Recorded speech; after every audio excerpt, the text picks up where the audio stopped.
कि जलसा कौम को बेदार करता है। तो जिस सीमांचल में, जिस बायसी में, जिस पूर्णिया में सबसे ज्यादा जलसे होते हैं, यहाँ एक घर ऐसा ना होता जहां पे कोई एक बेटा जाहिल होता। यहाँ कहीं भी दूर दूर तक बुराई, बेहयाई और बदतमीजी नजर नहीं आती। इसका मतलब हमने जलसों की खिदमत को घरों से निकाल दिया। जलसे हमने किए मगर आलिम की बातों पर कोई असर हमारे समाज में नहीं। हमने अपने समाज को पीछे ढकेल दिया। नतीजे में आज पूरी दुनिया में सबसे ज्यादा परेशान कौम हम है। सबसे ज्यादा परेशानी में हम मुब्तला है। सबसे ज्यादा जिल्लतों रुसवाई से हम कनार है।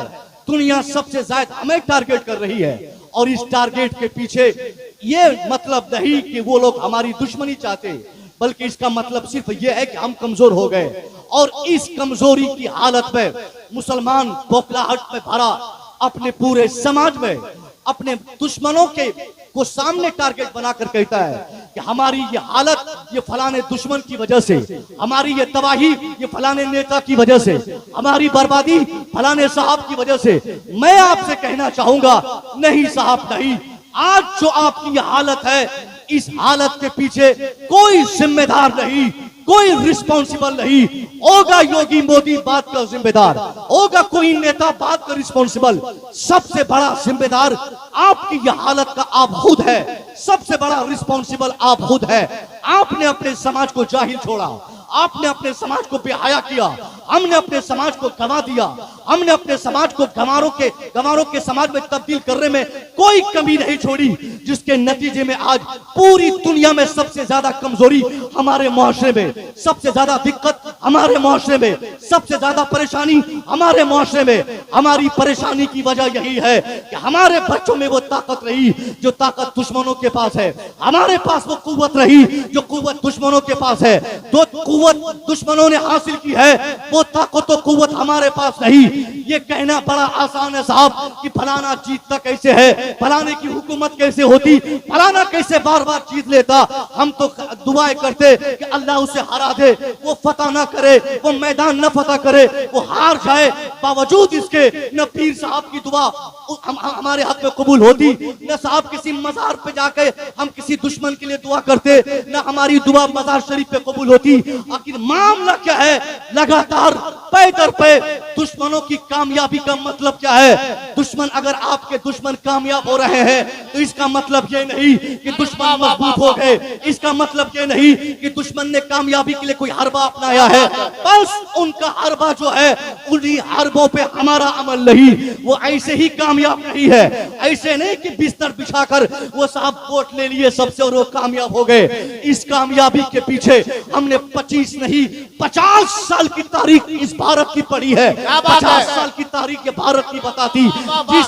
जिसके पास आज हुकूमत है, जो आज सबसे बड़ी हुकूमत की कुर्सी पर गामजन है, उन्होंने ये कुर्सी आसानी से नहीं पाई। ये आसानी से ये हुकूमत उनको नहीं मिली। ये 50 साल की कुर्बानी है जो उनको मिली है। 50 साल की खिदमत है जो उन्होंने पाई है। ये खिदमत क्या है? उन्होंने पूरब से पश्चिम तक अपने समाज को पहले जोड़ा, अपने समाज को पहले मुत्तहिद किया, एक नजरिया दिया, एक ख्याल पूरे समाज में हर नौजवान के ज़हन और दिमाग पे डाल दिया। नौजवान उसका कश्मीर में रहने वाला, उनका वही मैनिफेस्टो जो मैनिफेस्टो साहब पूरब के हिंदुस्तान में रहने वाले नौजवानों का है। पूरे हिंदुस्तान में पूरब से पश्चिम, उत्तर से दक्षिण, उनसे आप पूछिए कि तेरे जीने का मकसद क्या है? जवाब एक ही आएगा।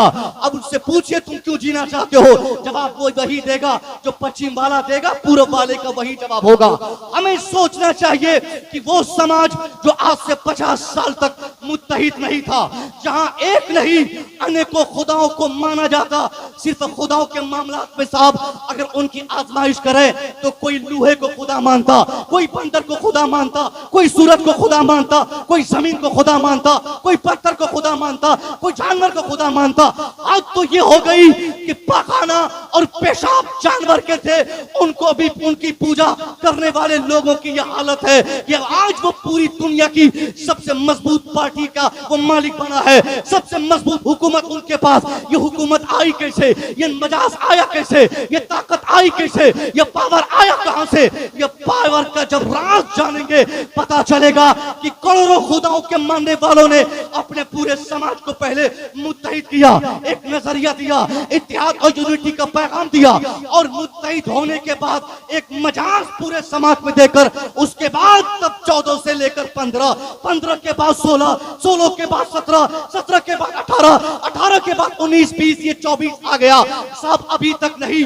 हमारी सोच ये कहती है अगर हम ऐसे ही पड़े रहे और वो उतना ही एक्टिव रहे, आने वाले 50 साल तक हम चीखते मर जाएंगे, मगर हमारी कोई कुव्वत, कोई फिक्र, कोई हरबा काम नहीं आएगा। वो दुश्मन ताकतवर होते जाएंगे क्योंकि वो मुत्तहिद है, वो तालीम याफ्ता है, वो होशियार है, वो अक्लमंद है, वो हुनरमंद है। उन्होंने वक्त को सही से परखा, उन्होंने हालात समझा, हालात के तनाजुर में हजारों खुदाओं को मानने के बाद भी एक प्लेटफॉर्म पे नजर आ गए। मगर अफसोस का मकाम है कि हम एक अल्लाह को मानने वाले, एक अल्लाह की इबादत करने वाले, एक अल्लाह का कलमा पढ़ने वाले आज 50 हिस्सों में बटे हैं। कहीं बिरादरी के नाम पे, कहीं जबान के नाम पे, कहीं जात के नाम पे, कहीं इलाके के नाम पे। हद तो ये हो गई साहब, कहीं पीर के नाम पे, कहीं खानका के नाम पे, कहीं मस्जिद के नाम पे, कहीं मदरसे के नाम पे हमने अपने इस्लाम को न सिर्फ हिंदुस्तान में बल्कि पूरी दुनिया में ये 21वीं शताब्दी में हमने बांट दिया है। और आप देख रहे हैं कि हमें तरक्की मिल जाए, हमें हुकूमत मिल जाए, हमें ताकत मिल जाए, नहीं मिल सकती। मैं आपसे पूछना चाहता हूं, यहाँ कोई रशीदी है, कोई रजवी है, कोई अशरफी है, और मैं जानता हूं इसी जमीन का लड़का हूं, मैं जानता हूं कि हमारे ज़हन और दिमाग में भूसा भर दिया गया। हमने ये सीख लिया कि जो रशीदी है वो रजवी नहीं है, जो रजवी है वो अशरफी नहीं, जो अशरफी है वो कादरी नहीं, जो कादरी है वो बरकती नहीं। यही तो झगड़े की बुनियाद बन गई ये बातें। नतीजे में हमने रशीदी को दुश्मन समझा, रशीदी ने हमें अपना दुश्मन समझा, अशरफी ने बरकती को दुश्मन समझा, बरकती ने रजवी को दुश्मन समझा, रजवी ने बरकती को अपना मुखालिफ समझा। और यही इख्तलाफ हमें न सिर्फ बायसी में, हमें न सिर्फ पूर्णिया में, हमें न सिर्फ बिहार में, हमें न सिर्फ भारत में, बल्कि पूरी दुनिया में घुटना टेकने पर मजबूर कर दिया। हम उसका इस्लाम बाद में चेक करते, हम उनका पीर का नाम पहले जानकर उन्हें अपना या बेगाना समझकर हम फैसला कर देते ये पार्टी हमारी नहीं, ये आदमी हमारा नहीं, ये मौलवी हमारा नहीं, ये जमात हमारी नहीं। आए दिन ये नहुसत भरी खबर हम लोगों ने सुनी, हमारे कानों ने सुना। साहब जलसे में दावत मिलती, 50 फोन करने वाले बोलते हजरत वहां मत जाइए, वो तो रशीदियों की टोली, वहां मत जाइए, वो तो रजवियों की टोली, वहां मत जाइए, वो तो अशरफियों की जमात। ये क्या संदेश हम दुनिया को देना चाहते? क्या हमारे पीर ने हमें यही सिखाया, हमारी खानका ने हमें यही बताया? हमारे बुजुर्गों में तो ऐसा इख्तलाफ या ऐसी नफरत दूर दूर तक उनकी जात में नहीं थी। आखिर कौन सा बिचौलिया आकर हमें रजवी से अलग कर दिया, हमें रशीदी से अलग कर दिया, हमें अशरफी से अलग कर दिया, हमें बरकाती से अलग कर दिया? मुसलमानों, हमारी नाकामी की सबसे बड़ी वजह यही कि आज पूरी दुनिया में 140 करोड़ की तादाद कहने को हम हैं कि पूरी दुनिया में 140 करोड़ हमारे लोग हैं, मगर कहीं पूरी दुनिया में एक बाईसी क्या बात करते साहब, पूरी दुनिया में एक बालिश्त जमीन हमारी खाली जमीन नहीं। यही तबाही की वजह, यही बर्बादी की वजह। अगर इस बर्बादी से आप निकलना चाहते हैं तो पहले पूरी दुनिया का एक ग्लोबल मुसलमान बनना होगा। एक छत के नीचे बैठने वाले, कलमा पढ़ने वाले को कम से कम सियासी एतबार से दुनिया के सामने अपनी हैसियत इस एतबार से पेश करें आप कि हम मुत्तहिद हैं। चाहे हम बायसी में रहे तो मुत्तहिद है, हम पूर्णिया में रहे तो मुत्तहिद है, हम बिहार में हो तो मुत्तहिद है, हम भारत में है तो मुत्तहिद है, हम काले हैं तब भी मुत्तहिद है, हम गोरे हैं तो मुत्तहिद है, हम मोटे हैं तो मुत्तहिद है, हम छोटे हैं तो मुत्तहिद है, हम गरीब हैं तो मुत्तहिद है। जब तक पूरी दुनिया के मुसलमान एक आवाज, एक नजरिए के साथ सामने आकर एक आवाज नहीं लगाएंगे, ये पूरी दुनिया में हम मारे जाएंगे।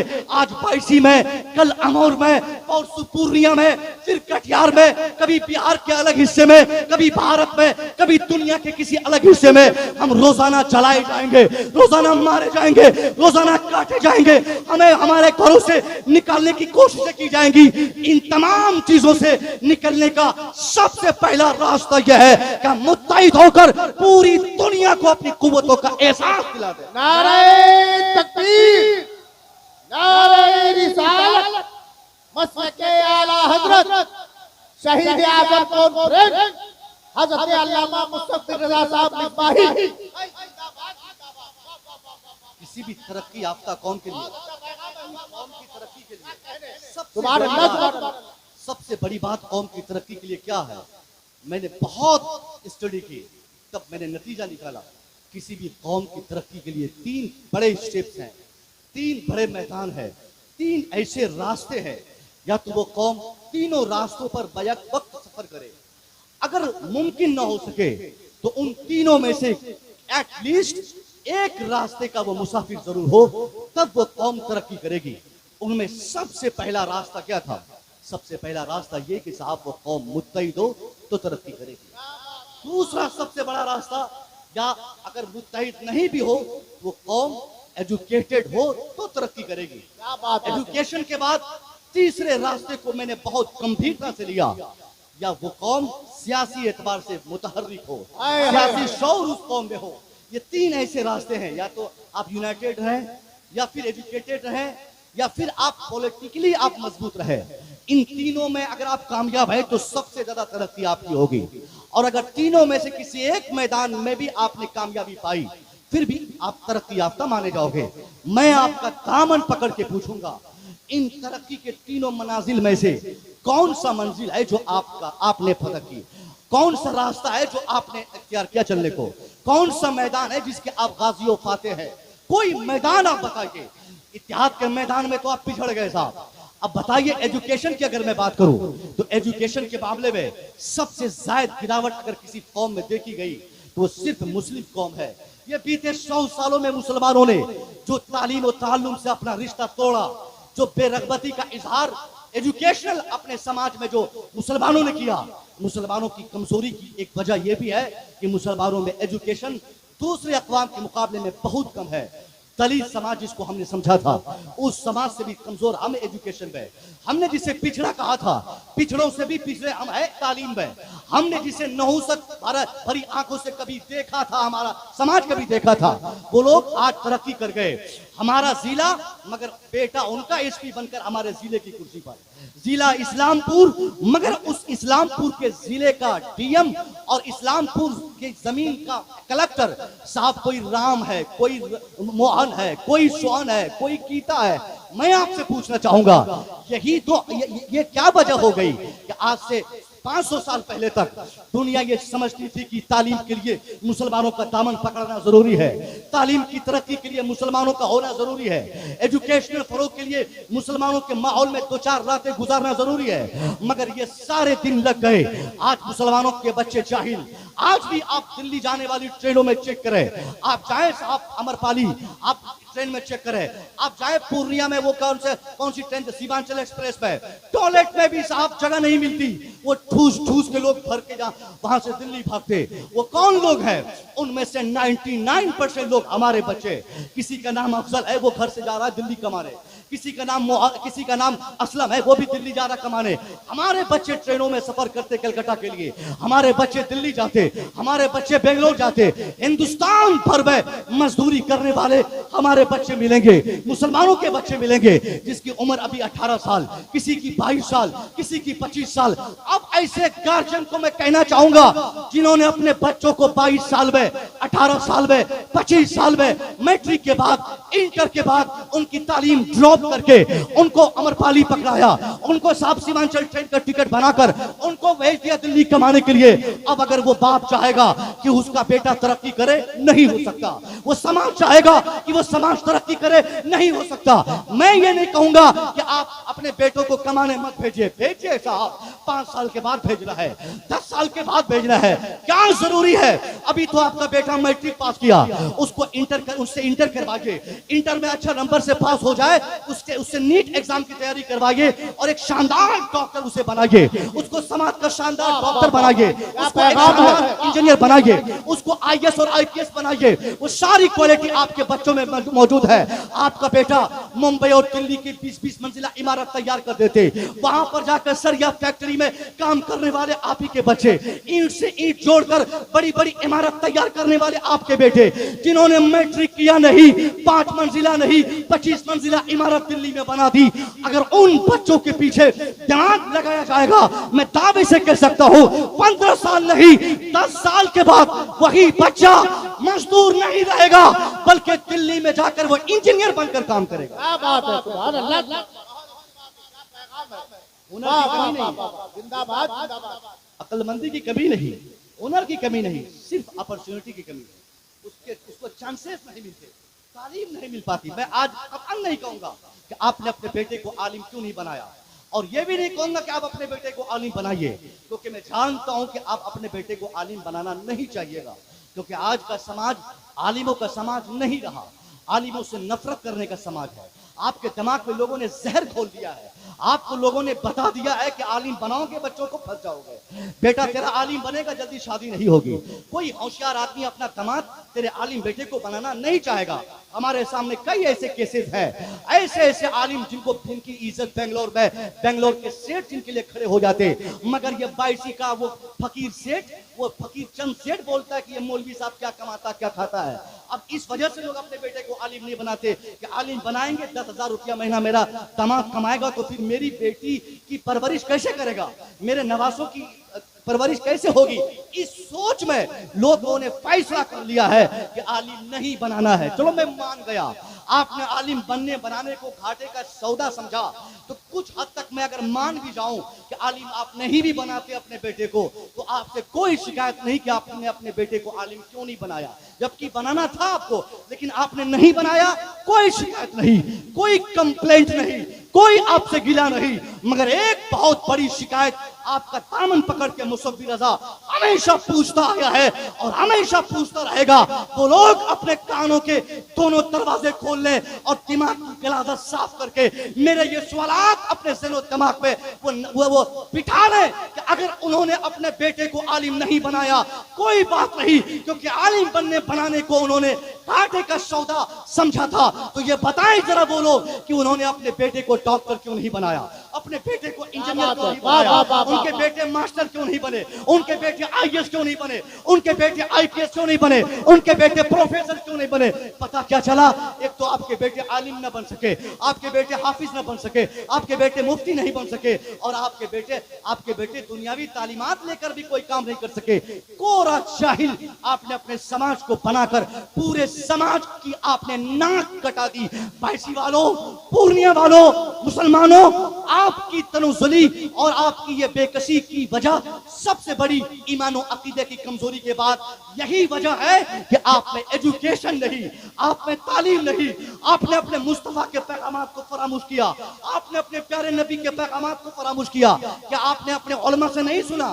कैसे सुनेंगे? आप तो सिर्फ नारा लगाते, आपके जलसों में सिर्फ हंसी की बातें होती, जलसों में सिर्फ कह लगते। आपने जलसों में सैकड़ों बार सुना है जंगे बदर में मुस्तफा करीम ने कौन सी बड़ी आपने किरदार दिखाई। मुस्तफा रहमत ने पहली जंग अजीम में जो बड़ी आपने अपने किरदार साजी की थी, वो किरदार मुस्तफा करीम ने किस तरीके से दुनिया के सामने रोलमा फरमाया था। आपको क्या बताया गया?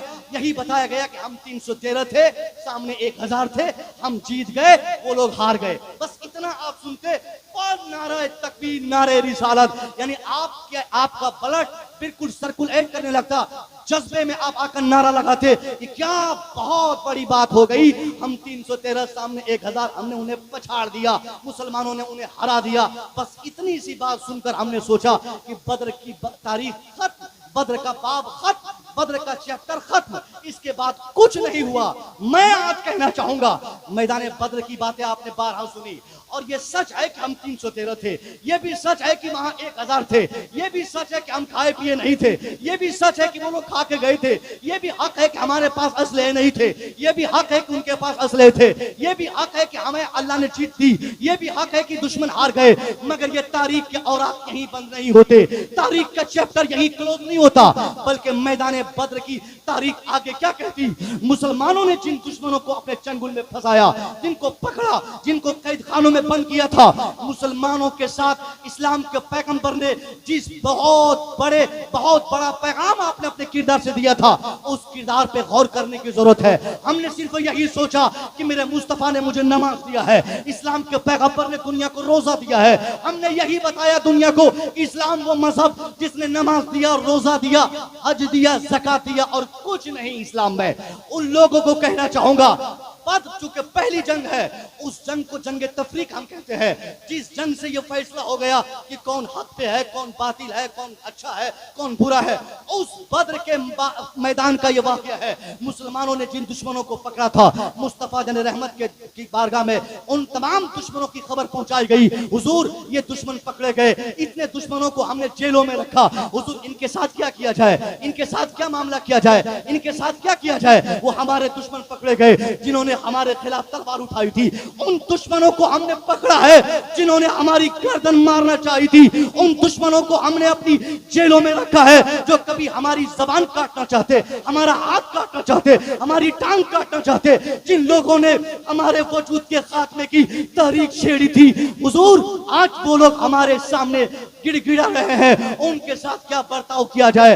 बाख्तियार मुस्तफा इशारा फरमाते थे कि जाओ उनके साथ इंतकाम लो, उनके साथ बदला लो, उनके साथ रिवेंज लो, कत्ल का बदला कत्ल से, काटने का बदला काटने से, खून का बदला खून से लिया जाए। नबी इशारा फरमाते थे, न सिर्फ अरब की धरती से कुफ्र का खात्मा होता, इस्लाम के दुश्मनों का खात्मा होता, मुस्तफा सिर्फ इशारा फरमाते थे, अरब से लेकर पूरी दुनिया तक जितने भी इस्लाम के दुश्मन हैं, उनके वजूद के खात्मे में बहुत ज्यादा ताखीर नहीं होती। मगर मेरे मुस्तफा ने मुस्कुराहट के साथ आपने जिस किरदार को दुनिया के सामने पेश किया, वो किरदार न सिर्फ उस वक्त के लिए था, बल्कि पूरी दुनिया की आंख खोलने के लिए मुस्तफा का यह पैगाम काफी था। मेरे नबी ने मुस्कुराहट से फरमाया, ए मेरे सहाबा, इन्हें छोड़ दिया जाए, इनका हाथ ना काटा जाए, इनकी जबान ना काटी जाए, इनका पांव ना काटा जाए, इनका सर ना काटा जाए, इनको मारा ना जाए। बस एक सवाल इनसे किया जाए कि इन दुश्मनाने इस्लाम में कौन है जिनको तलवार चलाने के साथ साथ कलम चलाना आता है, कौन है जो पढ़ना जानता है, कौन है जो लिखना जानता है, कौन है जिनके पास किताबी नॉलेज है। उनसे पूछिए, अगर कोई मिलते हो तो उनसे कोई मुतालबा नहीं, उनसे कोई मुआवजा नहीं, उनसे कोई इंतकाम नहीं, उनसे कहिए कि वो आए, हमारे मुसलमानों को अकेला एक शख्स हमारे 10 लोगों को पढ़ा दे, हम मुफ्त में उसे आजाद कर देंगे। क्या बात है, सुभान अल्लाह। नारे तकबीर, थोड़ी बेदारी के साथ, नारे तकबीर, नारे रिसालत, मसलके आला हजरत शहीद आजम कॉन्फ्रेंस हजरत अल्लामा मुस्तफी रजा मिसबाही, नारे तकबीर। मेरे नबी ने पैगाम दिया था, हम अपने दुश्मन को ऐसे ही छोड़ देंगे। आप उन्हें बताओ कि अगर वो पढ़ना जानते हो तो हमारे 10 लोगों को पढ़ा दे, हम छोड़ देंगे। जबकि वो स्टार्टिंग पीरियड था, उस वक्त ये फैसला लेना ये बहुत बड़ी जुर्रत की बात है। दुश्मन को जिस हद तक आदमी पाता है, इंतकाम लेता है, बदला लेता है, जिस तरह का दुश्मन उस तरह सख्ती से उसके साथ इंतकाम लिया जाता है। मगर मेरे नबी ने उस मैदान में इंतकाम की ये सूरत निकाल कर पूरी दुनिया के सामने खास तौर पर मजहब इस्लाम का जो किरदार, एजुकेशनल किरदार, तालीमी किरदार होना था, अल्लाह के रसूल ने उस मैदान बद्र के आखिर में आपने पेश फरमा कर पूरी दुनिया को ये बता दिया, खासतौर पर मुसलमानों को, कि आप मजबूत मुसलमान तभी हैं जब आप पढ़े लिखे हैं। आप अल्लाह के करीब भी बगैर एजुकेशन की तकमील के नहीं पहुंच सकते। अल्लाह की मार्फत को भी जानने के लिए कहीं न कहीं तालीम की जरूरत पड़ती है। तालीम न सिर्फ आपके लिए आखिरत का सौदा, आखिरत के लिए बेहतर है, तालीम दुनिया के लिए बेहतर, तालीम आखिरत के लिए बेहतर, तालीम समाज के लिए बेहतर, तालीम आपके मुल्क के लिए बेहतर, तालीम आपकी मौत के बाद आपकी आखिरत के हिसाब किताब के मनाजिल को आसान करने के लिए बेहतर, हर मैदान के लिए जब तालीम बेहतर है तो हमने जहालत को क्यों गले लगाया, हमारे बच्चे क्यों अनपढ़ रह गए। हम आपसे एक ही गुजारिश करेंगे, आपको पढ़ना होगा, अपने बच्चों को पढ़ाना होगा, हर हाल में पढ़ाना होगा। जमीन बेचना पड़े आप बेच दें, मकान बेचना पड़े आप बेच दें, जमीन बेच के बच्चों को पढ़ाना ये ऐब नहीं है। मुखिया हो बाप और बच्चा अनपढ़ रहे तो ये ऐब की बात है कि बाप मुखिया ही करता है। क्या बात। हमने बहुत सारे मुखिया और सरपंचों को हमने देखा, मेंबर साहब लोगों को तो बहुत हमने जाना, खुद मेंबर साहब जाहिल, उनके बच्चे जाहिल, उनके घर के उनके भाई जाहिल, मुखिया जाहिल। दरवाजे पर स्कॉर्पियो है, स्कॉर्पियो बेचा तो क्रीटा लाया, क्रीटा बेचा तो फॉर्च्यूनर लाया, फॉर्च्यूनर बेचकर आप पता नहीं बीएमडब्ल्यू की तैयारी में मुखिया जी है, सरपंच साहब है, विधायक जी है, मगर उनके बच्चे है जाहिल। अब ये शर्म की बात है कि आपके पास फॉर्च्यूनर कार है और आपके बच्चे जाहिल है, आप मुखिया है, बच्चे जाहिल है। जमीन बेच के पढ़ाना ये ऐब नहीं, ये शर्म नहीं, मकान को गिरवी पर रख के पढ़ाना बच्चों को ये ऐब नहीं। जो चाहे बेचना आप बेच दें, झोपड़पट्टी में रहना हो आप आसानी से रह ले। आप याद रखें, आज आपने घर बेचा हो, मकान बेचा हो, जमीन बेचा हो, जेवरात बेचा हो, सब बेचकर अगर आपने बच्चों को पढ़ाया हो, सिर्फ एक छोटा सा घर झोपड़पट्टी का आपने अगर अपने बच्चों के लिए छोड़ा हो और सारी मेहनत आपने उनकी तालीम पे लगाई हो, आपको मौत आएगी, आप मर जाएंगे, मगर अपनी कब्रों से आप मुलाजा करेंगे कि जिन बच्चों की तालीम के लिए आपने सब कुछ कुर्बान कर दिया है और सिर्फ एक झोपड़पट्टी छोड़ा है मगर पढ़ाया है, वही पढ़ा लिखा बच्चा अब अपनी कब्रों से देखेंगे कि बड़े बड़े लोग उनके सामने घुटना टेकते हुए नजर आए। क्या बात, बहुत क्या पैगाम है। हमने देखा साहब, जिनके पास सामाजिक आर्थिक कोई ताकत नहीं है, न कोई फोर्स उसके पास है, न वालो अंसार की जमात उनके पास है, न असलहे उनके पास है, सिर्फ एजुकेशन उनके पास है, पूरी दुनिया उनको इज्जत की निगाह से देख रही है। बोलना तो नहीं था मगर खुल भी बोलता होगा। भीमराव अंबेडकर को आप जानते हैं, भीमराव अंबेडकर ने इज्जत के लिए मैं कहता हूँ, इस हैसियत से इज्जत कि वो पढ़ा लिखा था। यहाँ भी मैं बहुत जिम्मेदार होना रहता है, कई सवाल होगा एक तालीमी इज्जत, क्योंकि एजुकेशन इंसान को तालीम जो है हमेशा इज्जत दिलाएगी। आप एक बार घर बनाएंगे, कोई घर देखने आएंगे बोलेंगे शानदार पेंटिंग मकान बहुत सुंदर, घर आपका एक बार इज्जत दिलाएगा। आप शहर में जमीन लेंगे, एक बार वो जमीन इज्जत दिलाएगी। कपड़ा जिस वक्त आप पहनेंगे उस वक्त वो कपड़ा आपको इज्जत दिलाएगा। मगर अगर आप पढ़े लिखे होंगे, वो तालीम, वो नॉलेज, वो जानकारी, वो आपका एजुकेशन, आप जहां जहां रहेंगे हर जगह आपको। भीमराव अंबेडकर एक दलित समाज को बहुत,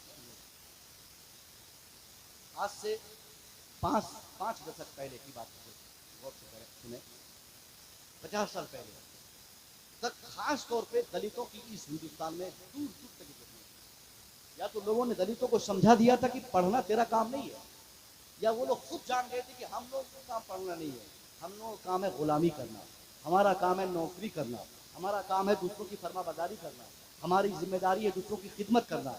पठन पाठन ये दूसरे लोगों का काम है, ये अपर कास्ट का काम है, हमारा काम पढ़ना नहीं। अब उस माहौल में दलित समाज का एक व्यक्ति भीमराव अंबेडकर, उसने अपने समाज की तब्दीली के लिए जो रास्ता चुना, वो रास्ता ये नहीं था कि वो अपने समाज के लोगों को बोल दिया कि चलो सारे लोग आ जाओ शाहीन बाग में जमा हो जाओ। उसने अपने समाज के लोगों को रामलीला मैदान की खुराक नहीं बनाया, उसने अपने समाज को एहतजाज की तरफ नहीं ठोका, उसने अपने समाज के लोगों को तीर धनुष और तलवार लेकर एहतजाज और प्रोटेस्ट करने की दावत नहीं दी। अगर इसकी भी दावत वो देता तो उनका समाज चूंकि जाहिल था, जाहिल कुछ भी कर सकते थे, वो चाहता तो आसानी से अपने समाज को भीड़ का जरिया बनाकर अपने समाज से फायदा ले लेता और वो उस फायदे के तनाजुर में वो जो चाहता वो करवाता। मगर तब्दीली के लिए, अपने समाज की तब्दीली के लिए, इस मुल्क की तब्दीली के लिए, इस सोसाइटी की तब्दीली के लिए उस शख्स ने जो उस माहौल में जबकि पढ़ना पढ़ाना दलितों के लिए बड़ा मुश्किल था, उसने अपना नाम बदला और अपना इरादा बदला। महाराष्ट्र के एक छोटे से स्कूल में अलग नाम और बिरादरी लिखवा कर उसने बाज़ाब्ता मैट्रिक की तालीम पूरी की। उसके बाद इंटर, फिर बीए, फिर ग्रेजुएशन, ऐसे धीरे धीरे होते होते उसने 64 सब्जेक्ट पर उसने ग्रेजुएशन की डिग्री पाई। 64 सब्जेक्ट पर साहब, 3 सब्जेक्ट पर 3 उन्वान पर उनको पीएचडी की डिग्री मिली। 9 जबानों पर इतनी मेहनत उसने की, मलका उनको हासिल था बोलने का, लिखने का। अब इतना शानदार पढ़ा लिखा व्यक्ति, समाज का वो वक्त व्यक्ति जिनको 25-50 साल पहले दूर दूर तक कोई इज्जत देने वाला नहीं, आज दुनिया का हर समाज का हर व्यक्ति उनको इज्जत के साथ बुलाता है। ये इज्जत किसने दिलवाया? ये इज्जत सिर्फ एजुकेशन ने दिलाया, ये सिर्फ तालीम ने इज्जत दिलाई। हम आपसे कहना चाहेंगे, अगर आप भी अपने बच्चों को पढ़ाएंगे, आपका बच्चा मैदान चाहे जिसका हो, उस मैदान का गाजी आपका बच्चा बनेगा। ये बायसी कहा जाता है, 99% टीटीएस का बायसी, ये बोला जाता है ये उलमा का बायसी, ये कहा जाता है ये पीरान का बायसी, ये बोला जाता है कि हाफिजों का बायसी, ये आलिमों का बायसी। मगर ये आलिमों के बायसी ब्लॉक में जाके देखिए, ये आलिमों के बायसी ब्लॉक में आप चेक कीजिए, एक भी लड़का अगर कोई संवैधानिक पद पे अगर मुसलमान का मिल जाए तो आप मेरा नाम 50 साल तक काट दीजिएगा जलसों की फहरिस्त से, मत बुलाइएगा जलसों से। ये दावे से कह सकता हूं, झोला लेकर जमीन रजिस्ट्री ऑफिस के गिरदो नवाह में घूमने वाले, ठोकरे खाने वाले, मार खाने वाले, गाली सुनने वाले, ताने सहने वाले मुसलमान तो मिलेंगे, मगर काम करने वाले, कराने वाले मुसलमान नहीं मिलेंगे।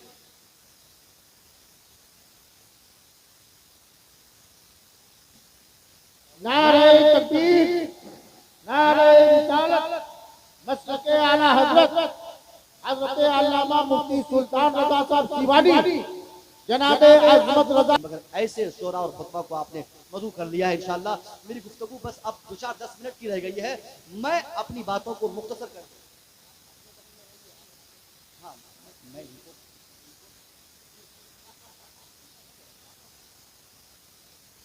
मैंने क्या कहा साहब, ये बायसी हम लोग बोलते हैं ना कि बायसी आलिमों की जमीन है, बायसी मुफ्तियों की जमीन है, बायसी आलिमों की, हाफिजों की जमीन है। लोगों ने मिसालें पेश की हैं कि यहाँ अगर ढेला ऊपर मारा जाए तो वो ढेला किसी न किसी मौलवी के सर पे गिरेगा। ये लोग बोलते रहते हैं कि ये यहाँ इतनी कसरत से आलिम रहते हैं, ये 100% सच है। यहाँ 95% हमारी तादाद है, यहाँ कलमा पढ़ने वालों की तादाद है। जुलूस के दिन ऐसा लगता है कि ये साहब हमारी खाली धरती है, यहाँ कहीं दूर दूर तक भी हमें हमारा दुश्मन दिखाई नहीं देता, इतनी कसरत हमारी तादाद की यहाँ पर है। बावजूद इसके इसी बायसी सरजमीन पर बायसी ब्लॉक हो, अमोर ब्लॉक हो, आप अगल बगल के जितने ब्लॉक्स हो, मैं जिला जाने बाद में कहूंगा, पहले आप अपने ब्लॉक में जाके देखिए। उन ब्लॉक में आपको बूढ़े मिलेंगे 85 साल के, झोले में जमीनी कागजात और डॉक्यूमेंट्स लेकर मारा फिर रहे होंगे। वो साहब हमारे चचा की उम्र के लोग, हमारे दादा की उम्र के लोग, ऐसे ऐसे लोग जिनके पास 100 बीघा जमीन आज से 50 साल पहले थी। कोई बोलता था कि मेरे दादा हाथी पालते थे, उनमें से किसी का मानना है कि हमारे यहाँ इतनी दौलत, इतनी जमीन, इतना मकान, इतने पैसे, इतने जेवरात थे, इतने घैले थे जेवरात के। ऐसे ऐसे बुढ़ों को हमने कचहरियों में टहलते और जलील होते देखा है। उन बुढ़ों को पूछने देखा है लोगों से कि राम बाबू कहाँ है, श्याम बाबू कहाँ है, फलाने बाबू कहाँ है, मोहर लगवाना है। हमने उन्हें जलील होते इसलिए देखा कि उनके पास 100 बीघा जमीन थी, उनके पास 500 बीघा जमीन थी, उनके पास सोने के गहले थे, उनके पास आप गहले थे सोने के। बावजूद इसके उन्होंने अपने बेटे को नहीं पढ़ाया, उन्होंने समाज में तालीम के लिए कोई काम नहीं किया। इसलिए आज वो मोहन को तलाश रहा है, इसलिए आज वो सोहन को तलाश रहा है, इसलिए आज उनका काम नहीं होता, आज उनको घूस देना पड़ता, उन्हें आज प्रणाम करना पड़ता, उन्हें आज आदाब करना पड़ता। 100 बीघा जमीन का मालिक वो बूढ़ा आज किसी का पांव छूता है और प्रणाम करके उनको 10,000 रुपया देकर जमीन का मोटेशन करवाता है। शर्म आनी चाहिए उस बूढ़े को। खाक हो जाए हमारी उस दौलत में मिट्टी पड़ जाए जिस दौलत के होते हुए अगर हम अपने बच्चों को न पढ़ा सके, अपनी औलाद को न पढ़ा सके, अपनी औलाद की बेहतरी उस दौलत दौलत के इस्तेमाल से ना कर सके।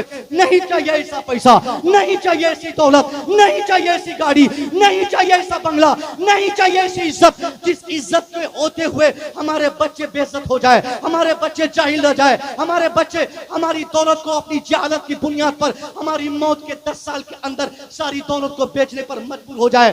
आज छोड़कर मैं कहना चाहूंगा, आप अपने बच्चों को पढ़ाएं ताकि आपका बच्चा ब्लॉक में रहे, आपका बच्चा जिले में रहे, आपका बच्चा आपके राज्य में रहे, आपका बच्चा आपके मुल्क में रहे। बच्चा आपका हो, ये मुल्क का दावा करने वाला आज इस हिंदुस्तान में बहुत सारे लोग मिलते। कोई कहता है कि हिंदुस्तान मेरा, कोई कहता है कि हिंदुस्तान मेरा, कोई कहता है यूपी मेरा, कोई कहता है गुजरात मेरा, कोई कहता है महाराष्ट्र मेरा, कोई कहता है बंगाल मेरा, कोई कहता है फलाना इलाका मेरा। मगर ये सारे इलाके सबको दे दे, जो जहां की बात करे उनको कहे साहब ले लो ये इलाका तेरा, ले बिहार तेरा, ले बंगाल तेरा, ले गुजरात तेरा, ले कर्नाटक तेरा, ले पूरा भारत तेरा। आप आसानी से आप आंख बंद करके सिर्फ तालीम पर तवज्जो दीजिए। 10 साल के बाद ये सारे चीखने चिल्लाने वाले चीखते रह जाएंगे और इनके घरों में, इनके ऑफिसेस में, इनके बंगलों में, इनके घरों में, इनके जिलों में, इनकी जमीन पे जहां जहां ऑफिसेस बनी होंगी, हर जगह अगर किसी का कब्जा होगा तो सिर्फ अहले ईमान का कब्जा होगा, मुसलमान का कब्जा होगा। क्या बात है, नारे तकबीर, नारे रिसालत, नस्ल के आला हजरत शहीद आजम कॉन्फ्रेंस हजरत अल्लामा मुफस्सिर रज़ा मिसबाही। मैं आपसे नहीं कहूंगा कि आप तलवार ले लीजिए, आप जुलूस निकालिए, आप लोगों को गालियां दीजिए। अरे वो गाली देते हैं, उनको अपनी हालत पे छोड़ दीजिए। आप गाली मत बोलिए, आप गाली मत दीजिए। इख्तलाफ का जवाब इख्तलाफ से नहीं, काम से है साहब। आप काम पेश करें खामोशी से। अभी वो लोग बड़े जज्बे में हैं, आपके मुखालिफ बहुत ज्यादा जज्बे में है। अब उनको उनकी हालत पे छोड़कर आप सिर्फ तालीम पर काम करना शुरू कर दीजिए। आप इंडिविजुअली, आप खुद, हर फर्द की ये जिम्मेदारी है कि एजुकेशन के फरोग के लिए वो कुछ न कुछ करें, कुछ न कुछ करें वो साहब। ये बायसी में मदरसों की कमी नहीं है। बायसी इलाके में बड़े बड़े मदारिस है अल्हम्दुलिल्लाह। बायसी तंजीमुल मुस्लिमीन के पढ़ने वाले हमारे कई दिग्गज साथी, जो अशरिया का टॉपर, जामिया मिलिया गए तो वहाँ का टॉपर, दिल्ली यूनिवर्सिटी गए तो वहाँ का टॉपर, JNU गए तो वहाँ का टॉपर। हमारे तंजीम ने बहुत बड़े बड़े हीरे दिए हैं इस पूरे इलाके बायसी में। अभी पिछले 2-3 सालों में देखा गया साहब, बनात की भी कमी नहीं रही। हर वो मौलवी साहब जो अखीर वक्त में जिनका फैसला होता कि आसानी से चलो साहब बनात खोल दिया जाए, बनात खोले मसाइल का हल हो जाएगा। नहीं साहब, अगर आप बनात नहीं चला सकते ढंग से तो आपके लिए बनात चलाना बेहतर नहीं है। आप मदरसा कायदे से नहीं चला सकते तो किसने आपको कहा कि आप मदरसा खोल दीजिए? ये कौम पर जुल्म आप कर रहे हैं। कुछ नहीं कर सके साहब, बेंगलोर पता ना हुआ, कर्नाटक पता ना हुआ, आप गुजरात गए, थक के हार के आ गए, तो आप एक मदरसा खोलकर बायसी वालों पर एक एक्स्ट्रा बोझ आप डाल दिए। इस वक्त मजीद मदरसा खोलने की हाजत नहीं है। मैं मदरसों की जरूरतों का इनकार नहीं करता, मगर इस टाइम मदरसा कम खोले जाए, जो पहले से खुले हैं उनको मजबूत करें। बाकी अगर कुछ खोलने का शौक और जज्बा और जरूरत आपके पास है तो आपके लिए मेरा सिर्फ एक पैगाम है, मदरसों की तर्ज पर इस्लामिक दायरे में आप रहकर एक स्कूल कायम करें। एक स्कूल और कॉलेजेस की फिक्र आप लाए। क्या पैगाम है? बाबा 7 या 7.5 साल इसकी उम्र हुई है। इत्तेफाक से आज मेरे साथ में स्कूल की छुट्टी थी। इसको पूरा हनुमान चालीसा याद है। कौन जिम्मेदार है? मुझ जैसा बाप जिम्मेदार है कि आलिम के बेटे को हनुमान चालीसा याद हो गया। हम जिम्मेदार है क्योंकि हमने इनको गैरों के स्कूलों में पढ़ाया है। वहां हम चाहकर भी अपने बेटे को नहीं रोक सकते, मना नहीं कर सकते कि बेटा ये ओम कौम ये वो मत बोलो, ये दूसरों की जबान, दूसरों के नारे, दूसरों की बोली, दूसरों की बातें हैं। मगर क्योंकि वहां प्रेयर में बुलाया जाता है, प्रेयर में ये सीख लेते हैं, ना चाहकर भी इनको ये बातें याद हो जाती। हम जिम्मेदार है, आप भी जिम्मेदार है। आप अंदाजा फरमाएं कि जब एक आलिम अपने बेटे को स्कूल भेजकर अपने बेटों को कुफरिया जुमले याद करने से नहीं रोक सकता है तो आप अपने बच्चों की खैरियत पूछिएगा। आप अपने बच्चों को ईमान उनके कैसे बचा सकते, आपका बच्चा अकीदा कैसे बचा सकता। मैंने जरूरत महसूस की है क्योंकि आज की तारीख में 99% लोग चाहते कि हमारा बेटा स्कूल में पढ़े, मगर ये गौर नहीं करते कि स्कूल देता क्या है, स्कूल पढ़ाता क्या है, स्कूल बताता क्या है, स्कूल सिखाता क्या है, स्कूल बांटता क्या है, स्कूल हमें देता क्या है। ये जाने बगैर हम स्कूल बच्चों को भेजते हैं, क्योंकि स्कूल हमने खोला नहीं, हमें गैरों की स्कूल भेजने पड़ते। और गैरों की स्कूल जब हम भेजेंगे तो गैर जो चीज जानते हैं वही सिखाएंगे, उन्हें जो मालूम है वही बताएंगे, उनका जो मिशन है वही चलाएंगे, उनकी जो तहरीक है उसी पर काम करेंगे। अब अगर मुसलमानों के अंदर ऐसा से इस्लाम, ऐसा से ईमान अगर जिंदा है, तो मुसलमानों को आज की तारीख में 19वीं शताब्दी के आज के दशक में मदरसे खोलने की आदत रही, स्कूल खोलने की जरूरत है, कॉन्वेंट खोलने की जरूरत है, मंटेसरी खोलने की जरूरत है छोटे छोटे बच्चों के लिए। मैं यूनिवर्सिटी के लिए बाद में कहूंगा, मैं कॉलेज के लिए बाद में कहूंगा, कॉलेज में तो बाद में जाके हम पहुंचेंगे। पहले एक फर्स्ट में बच्चों को पढ़ा, एलकेजी में पढ़ाएंगे, नर्सरी में पढ़ाएंगे, फिर हमारा बच्चा 1 क्लास में, फिर सेकंड में, फिर थर्ड में, फिर फोर्थ में, फिर फिफ्थ में, फिर साहब धीरे धीरे मैट्रिकुलेशन, इंटरमीडिएट, उसके बाद ग्रेजुएशन, उसके बाद फिर हमारा बेटा आगे बढ़ता रहेगा। यानी 12 तक, 12वीं क्लास तक कायदे से आप अपने बच्चों को ऐसे आगोश में पढ़ाइए जहां आपके बच्चों का ईमान भी बचा रहे, उनका अकीदा भी महफूज रहे। वरना 15 साल के बाद ये डॉक्टर बनाने की होश और रेस में, ये डॉक्टर बनाने की चाह में बेशतर घरों में डॉक्टर्स तो आ जाएंगे, मगर उनका बेटा काफी डॉक्टर रहेगा, बेईमान डॉक्टर रहेगा, शैतान डॉक्टर रहेगा, ईमान नहीं रहेगा, चुगलखोर वही होगा, बेईमान वही होगा, शैतानी सिफत का आमिल वही होगा, क्योंकि उनके पास ईमान नहीं। तो जिसके पास ईमान नहीं होगा बेईमानी तो करेगा ही, जिसके पास ईमान नहीं रहेगा चोरी तो करेगा ही, जिसके पास ईमान नहीं होगा वो ठगी तो करेगा ही। अब इस खतरनाक मोमेंट से अपनी औलादों को बचाने के लिए आपके लिए जिम्मेदारी है। अगर जाती तौर पर आप स्कूल खोल सकते हैं तो खोलें, जाती तौर पे खोलने की ताकत नहीं तो जो फाउंडेशन आपने बनाया है, मदर फाउंडेशन आपने बनाया, ऐसे फाउंडेशन आप एक हरिपुर नहीं साहब, फकीर टोली वाले अलग बना ले, पैसी में अलग बना ले, 10 वाले अलग बना ले, साफ पानी 17 वाले अलग बना ले। पूरे इलाके में जितना गांव उतनी तहरीक, उतना काम दिखना चाहिए। और तहरीक सिर्फ नाम के लिए नहीं, हमने तहरीक के साथ भी खिलवाड़ किया, तहरीक की भी कमी नहीं है। साहब तहरीकात बहुत सारी है, कहीं देखिए साहब गरीब नवाज कमेटी, कहीं साहब ख्वाजा गरीब नवाज कमेटी, कहीं आला हजरत कमेटी, कहीं ताजुल शरिया कमेटी, कहीं मखदूम समना कमेटी। और इन कमेटियों की जिम्मेदारी जो रहती है वो जिम्मेदारी वो कमेटी वाले निभाते रहे। हमने कमेटी बनाई, हमारा काम क्या है? ये मदद फाउंडेशन वाले अगर मेरी बात सुन रहे हैं, इनमें से भी बहुत सारे लोगों की जिम्मेदारी सिर्फ इतनी होगी कि साल में एक जलसा कराओ, मुसव्विर को बुलाओ, किसी और खतीब शायर को बुलाओ, जलसा करो, तेरी कमेटी और तेरी ऑर्गेनाइजेशन की जिम्मेदारी खत्म हो गई। बस ऐसी ही तंजीमें हमारे यहाँ बनती है जो तंजीम का कोई मकसद ही नहीं बनाने का, और उन्होंने तंजीम बना ली। कुछ लोग तो इसलिए कमेटियां बनाते ताकि उर्स हम करें, कुछ लोग इसलिए तंजीम बनाते ताकि उर्स के मौके पर गरीब नवाज की बारगाह में बस रिजर्व करके ठूस ठूस के लोगों को बसों में भर भर के हम दिल्ली का सफर, अजमेर का सफर, बगदाद का सफर, ये सब बहानाबाजी करके ठगी करे, उससे कमाई करे। ये ठगी करने वाली कमेटियां बेशुमार है। नाम ताजुल शरिया कमेटी, और काम उस कमेटी का क्या है कि बस से अजमेर ले जाएंगे, बरेली शरीफ ज़ियारत के ले जाएंगे, और पूरे रास्ते में किसी से 1000, किसी से 500, किसी से 2000 ठग के यहाँ गुटखा खाना, वहाँ पानी के नाम पे, वहाँ पान के नाम पे, वहाँ खाने के नाम पे, वहाँ ढाबा के नाम पे, ये रेस्टोरेंट के नाम पे हम ठगी करते करते बरेली तक चले जाए। इसी काम के लिए हमने तंजीम बनाई। खुदा की कसम ये काफी नहीं, आपको तंजीम इसलिए बनानी है कि हम चूंकि स्कूल से जुड़े हैं, हमारे हजरत भी स्कूल से जुड़े हैं, हमने अपने बच्चों को बहुत करीब से देखा है। मुसलमानों के ऐसे ऐसे बच्चे 80% नंबर मैट्रिकुलेशन एग्जाम में लाने के बाद इंटर पढ़ने की ताकत उसके पास नहीं, क्योंकि गरीब का बच्चा है, बाप उसका कहीं मजदूरी करता है, मैट्रिक किसी वजह से कर लिया, कहीं से पैसे आए कर लिया।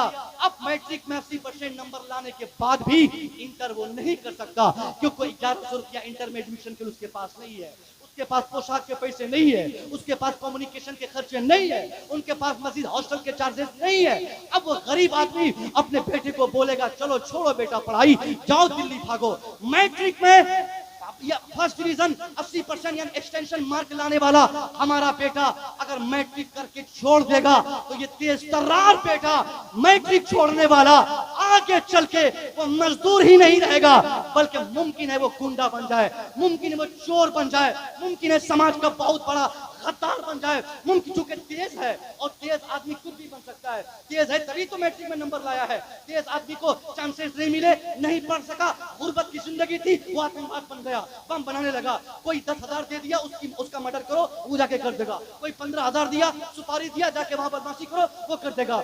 यानी जब हमारा बेटा गुर्बत की जिंदगी से दो चार होगा, उस गुर्बत की मजबूरी उसे आतंकवाद बनाने पर मजबूर कर देगी। समाज का एक जालिम इंसान बनने पे वो कोई देर न होगी।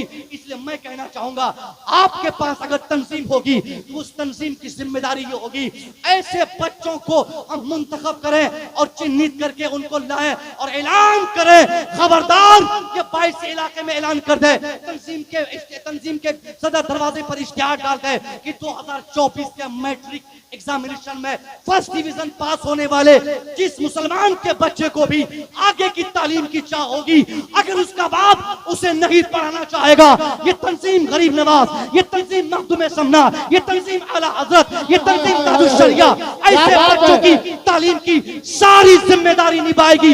नतीजा तब क्या निकलेगा?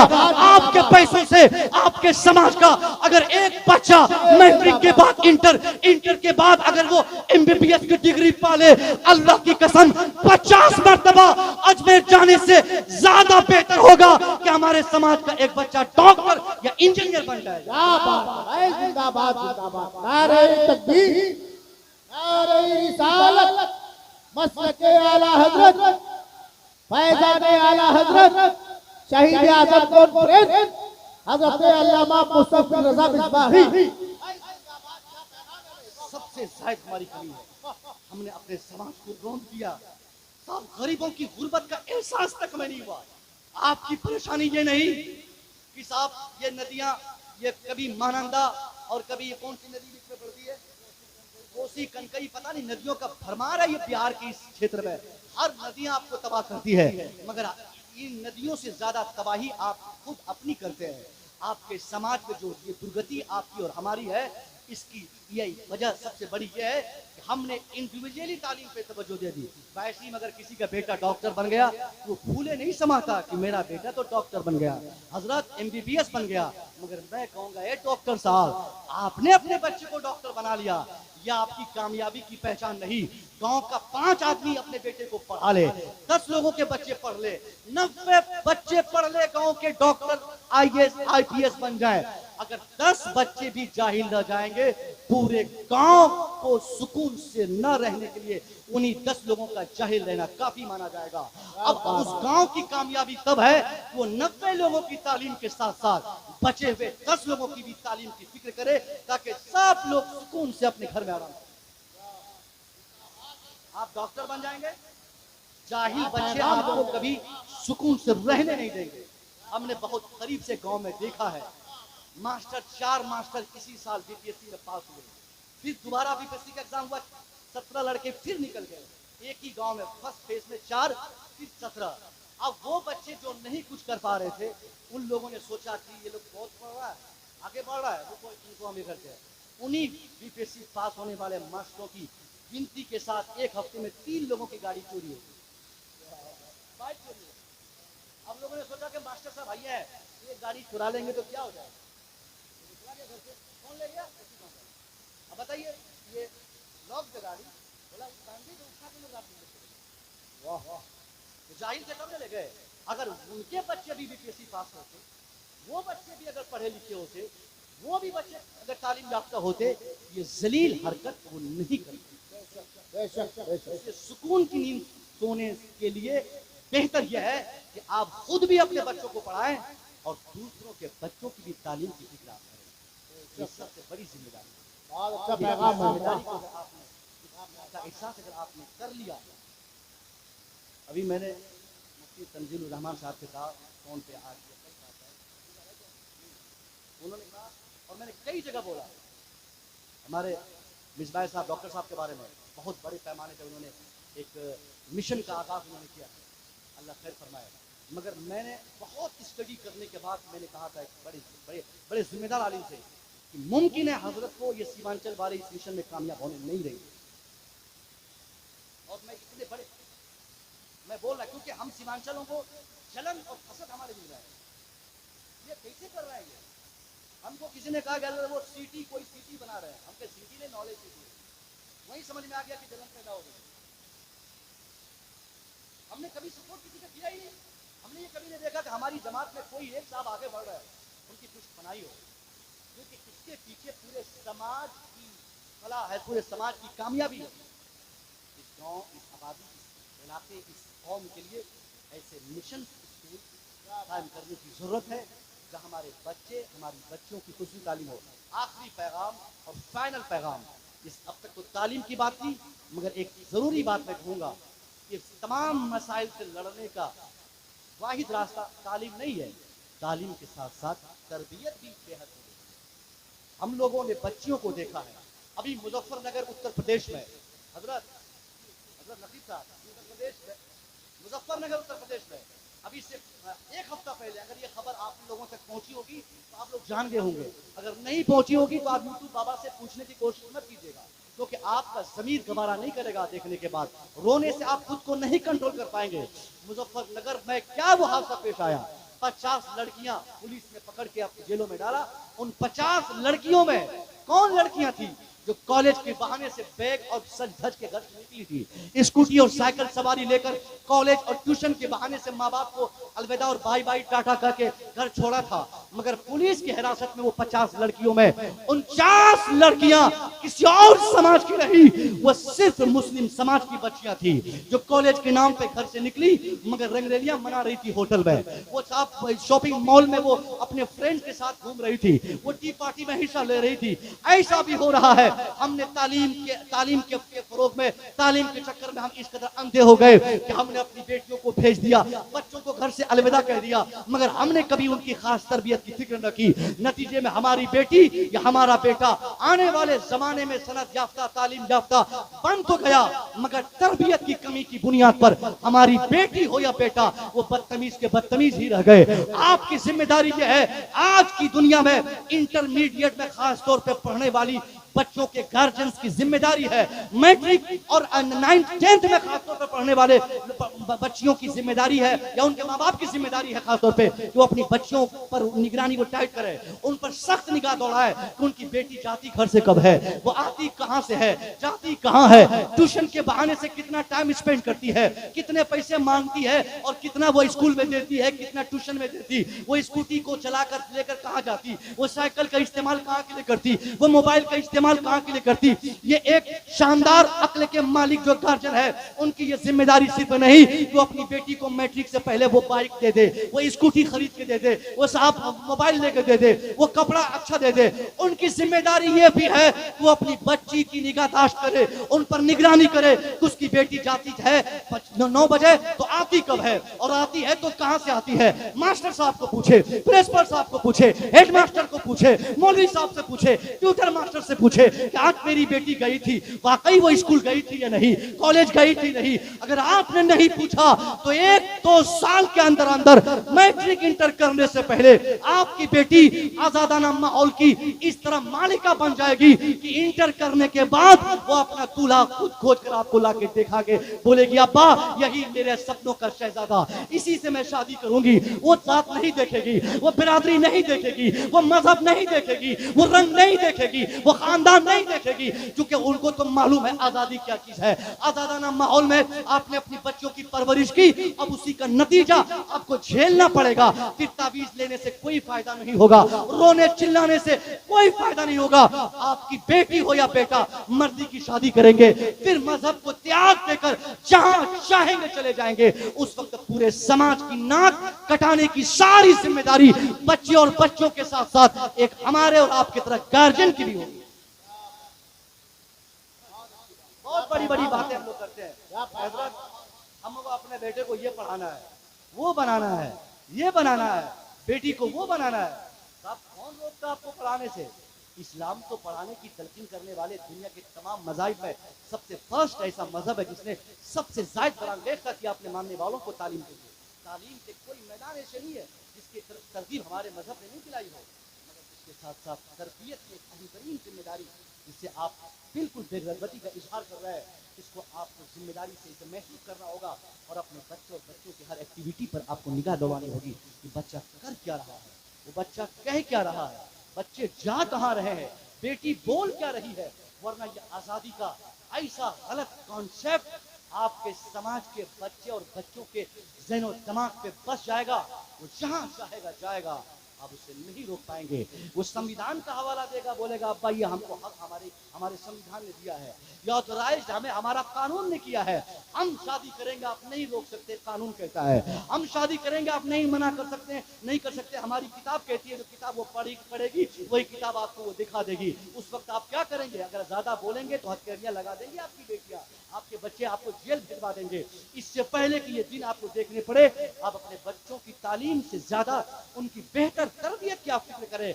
आप ये देखें कि आपके बच्चे क्या करना चाहते हैं, और एक मजबूत इरादे के साथ जब आप अपने समाज की तश्कील करेंगे, इंशाअल्लाह आने वाले 2-4-5 सालों के बाद न सिर्फ बायसी, न सिर्फ बिहार, न सिर्फ पूरा हिंदुस्तान, बल्कि पूरी दुनिया में जो हमारी साख आज की है, इसमें गैर मामूली तब्दीली आएगी।